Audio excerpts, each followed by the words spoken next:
Yesu ziletilia kitambo cha shuka toka mbinguni, siku ya kutisha kwa watenda dhambi wote waliokaa na wito wa Mwokozi. Pepeta kubaleta, pepeta ulimwengu na kuisafisha kwa moto.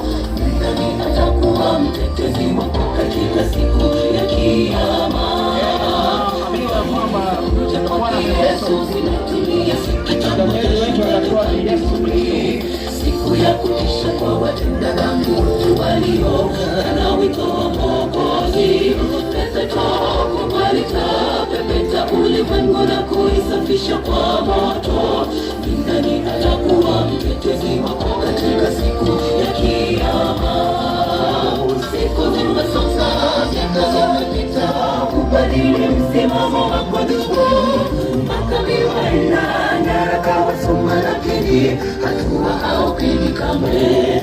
Karibu dunia hii, naomba mtetezi wako atakuwa nani? Mpokee Yesu leo, jitegemea dunia kwa Yesu.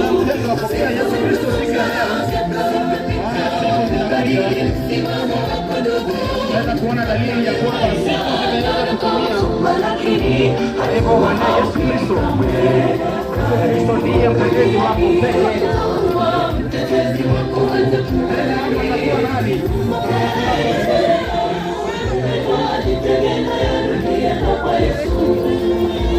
Tujitenge na dunia, maana mtetezi Yesu Kristo ambaye ndiye tumetuleta hapa siku ya leo. Mtetezi wetu Yesu Kristo anatuita sote tuweze kumsikiza, tuweze kumfuata, ambaye atatutetea toka dunia hii ya dhambi, dunia hii ya mateso. Mtetezi wetu ni Yesu Kristo pekee. Nangoja injili gani tena? Itakuwa huzuni kwamba kule mbinguni sababu nami amepotea.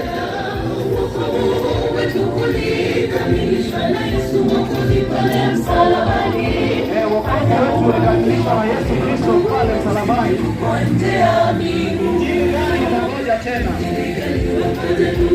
Sasa hivi unaona muda kweli wayuma. Injili ambayo ni ya Yesu Kristo ndio hii ambayo tumemletea siku ya leo. Wokovu wetu ulikamilishwa pale msalabani. Fanya uamuzi wako siku ya leo ili uweze kuja kwa Yesu Kristo.